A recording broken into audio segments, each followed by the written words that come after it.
G'day guys and welcome back to Montage Sports. Today, since the season is now over, I'm going to be grading each AFL's team's performance in the 2021 season. Hope you enjoy, and let's get straight into it. So, the first team we're going to be looking at today is the Adelaide Crows. Obviously, they finished in 15th spot. I'm going to give them a C+. They haven't had their best season, but they had a much better season than last year. Best and fairest is Rory Laird, and their best wins, they beat Geelong by 2 goals in round 1, and they beat Melbourne in round 10 by 1 point. And they were stunning wins, and they had a really good start, but they had a really poor end to the season. They were in the top 8 for the first half of the season, and they just dropped off. Brisbane Lions, now I'm going to give them a B-, just because they're very consistent all year round, but in the finals, they're very inconsistent, and they were out in straight sets again. They were out in straight sets in 2019, and they had one finals win last season against Richmond. And at the moment, Chris Fagan's men can't play finals, and they had their best wins over Geelong. They beat Geelong, they beat GWS, and they pumped Port Adelaide. And their best and fairest, surprisingly, I thought it'd be Jarryd Lyons, but apparently it is Dane Zorko. Massive surprise. Carlton Blues, horrible year for them. I'm going to give them a C-, with just underneath a D+. Just ahead of a D+. Sorry. And best wins over Essendon and St Kilda. They played pretty well against both teams. Paddy Cripps was injured for most of the year, and he didn't have his best season. And they beat Freo twice as well. They pumped Freo both games.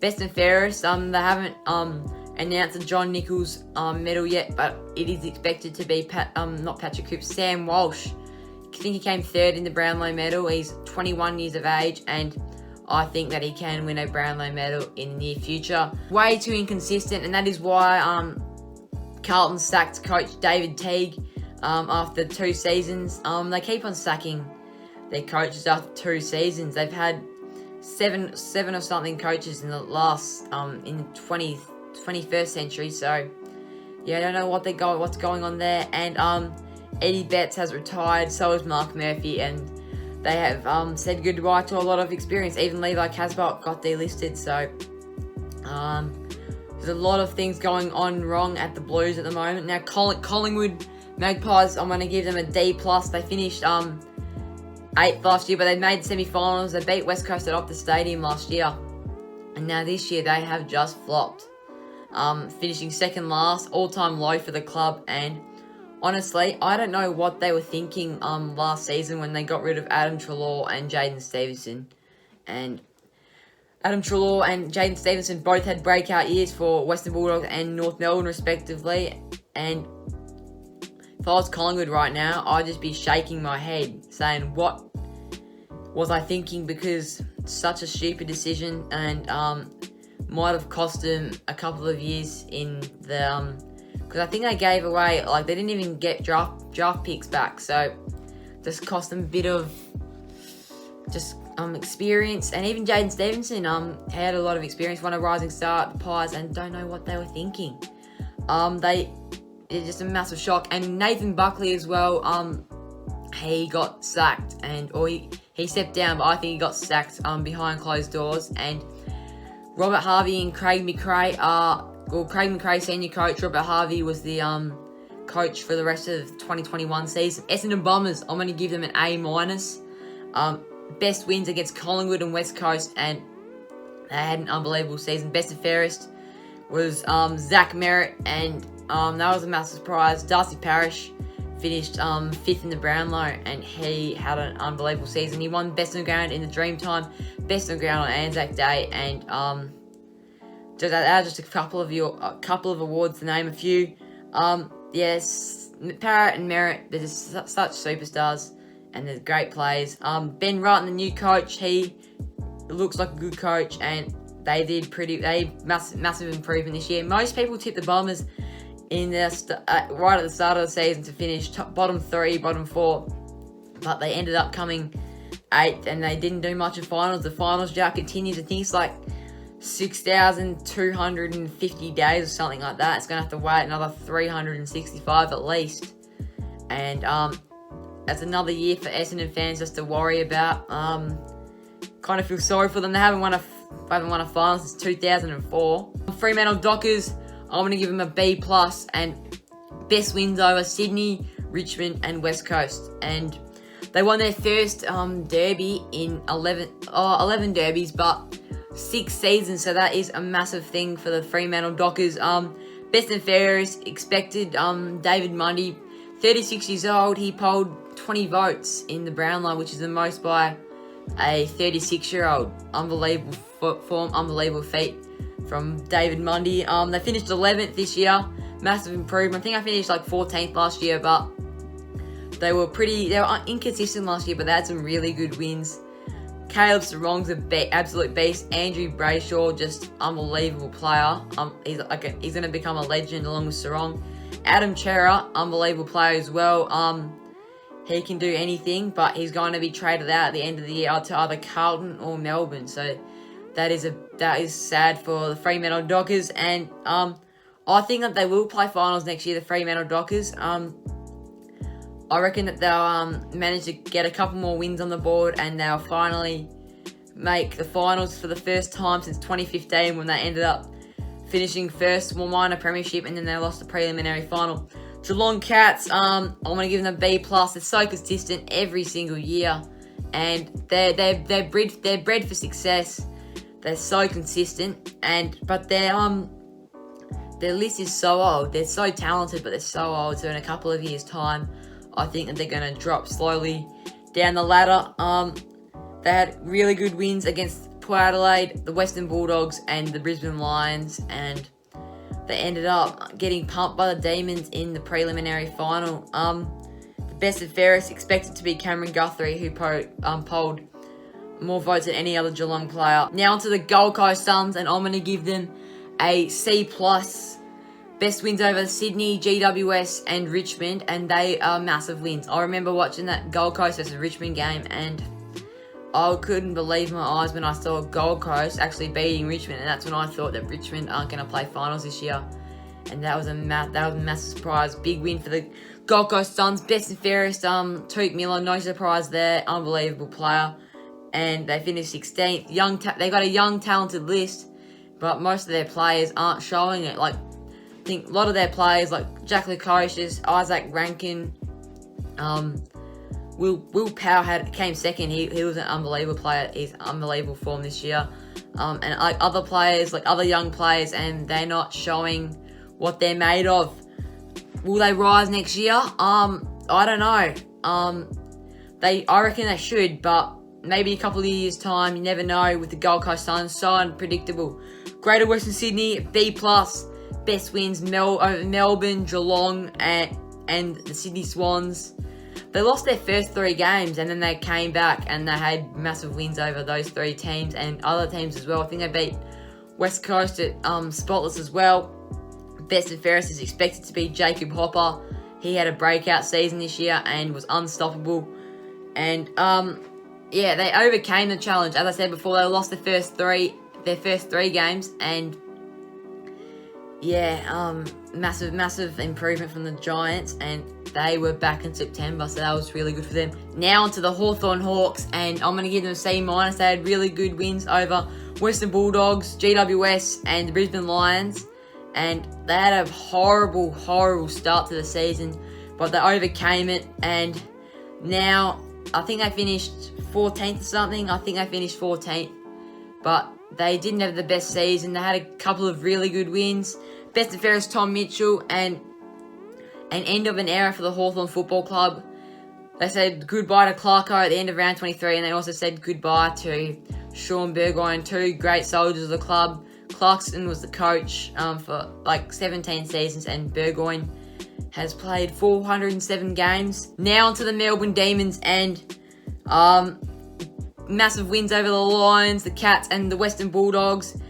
Best and fairest, I think, will either be Clayton Oliver or Christian Petrarca. It'll be one of those 2.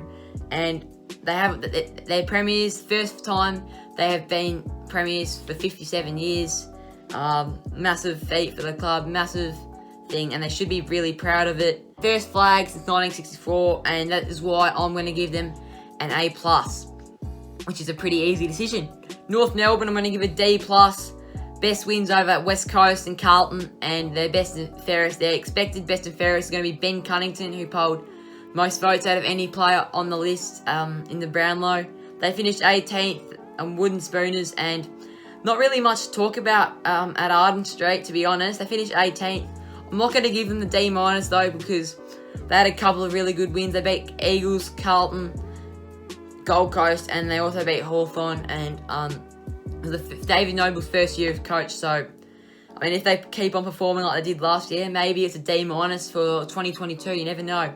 Port Adelaide, I'm going to give an A+. Best wins over Geelong and the Western Bulldogs, and their best and fairest, the expected best and fairest, Ollie Wines, who won the Brownlow, and unbelievable player. Port Adelaide's first Brownlow medalist, so you'd think he'd get the best and fairest, and they ended up finishing second, Port Adelaide, but they can't play prelims. Got absolutely belted around the park by the Western Bulldogs on Port's home deck, so that is, I was just shocked when that happened. On to the Richmond Tigers, and this is going to be, well, might not be a massive surprise to a few people, but I'm going to give them a D- because that massive premiership hangover. They pumped Geelong last year. They pumped GWS in the grand final the year before, and they pumped Adelaide in 2017. All of a sudden, they end up finishing 12th, and they just had an absolute shocker of a year. The Tigers, best wins over the Western Bulldogs earlier in the season, Giants earlier in the season, and the Brisbane Lions later in the season. Best and fairest is Dylan Grimes, which he played a pretty good season, and they've ended up finishing 12th. They had a choked season. They had a really good start, and then they just choked from there. And Dustin Martin, kidney injury, finished pretty much a Tigers season, because I think I lost all their games after that but one, Richmond Tigers. St Kilda, I'm going to give a C+. Best wins over Richmond, Brisbane and Sydney. Great wins. And they also beat West Coast at the start of the season. Best and fairest, Jack Steele. Not much of a surprise. They finished 10th, and they had a couple of big wins. As I said before, inconsistency was a big factor for the St Kilda Saints. I reckon that they could have played finals if they were more consistent. They probably would have done more in the finals than Essendon, because Essendon cannot play in the first week of the finals. Sydney Swans, I'm going to give them an A+. Not much of a surprise to many people. They finished like 15th or something last year, and they had a massive draft, picking up Lottie McDonald, Errol Goulden, Sam Wicks, and Braden Campbell, and they had a great start to the season and a great end. Their middle was a bit different. They're a bit slow, but their start and their end was sublime, and they ended up finishing 6th. They ended up losing to Greater Western Sydney by 1 point in the elimination final, which would have sucked for them. And the best and fairest, Luke Parker, he had a great season. West Coast Eagles, very disappointing season, and I'm going to give them a D+. They beat Port Adelaide and Richmond. They were their two best wins, and their best and fairest, Nick Naitanui, he had a pretty good season this year. I think he's a bit lazy at times, but once he gets up there, once he gets his mind to it, he's one of the best ruckmen in the comp. And they can't play away. They can't play away from Optus Stadium. They even lost a few games at Optus Stadium, like against Essendon, against Freo and Melbourne. And I don't know what was going on at West Coast this year. It was very disappointing, very frustrating year. And they had an absolutely shocking season. They cannot play, especially in Geelong. Like, massive losses there. I think they lost to Geelong by 97 points there. They lost to Sydney by 92. They got pumped by the Dogs at home by like 50 odd, and I think they gave away like a 10 goal. No, not a 10 goal, but they gave away a 10 goal turnaround to the Saints in round 4, and they ended up losing that. Western Bulldogs, I'm going to give them A+. Pretty obvious, because they ended up making the grand final from 5th position. They dominated most of the season, and I don't know, they choked. Well, they didn't choke. They choked their top 4 spot. They were coming second, and they lost their last 3 games to Port Adelaide, Hawthorn, and also Essendon. And then they ended up pumping Essendon in the elimination final, so they cost themselves a top 4 spot, but it didn't really matter because they made the grand final anyways.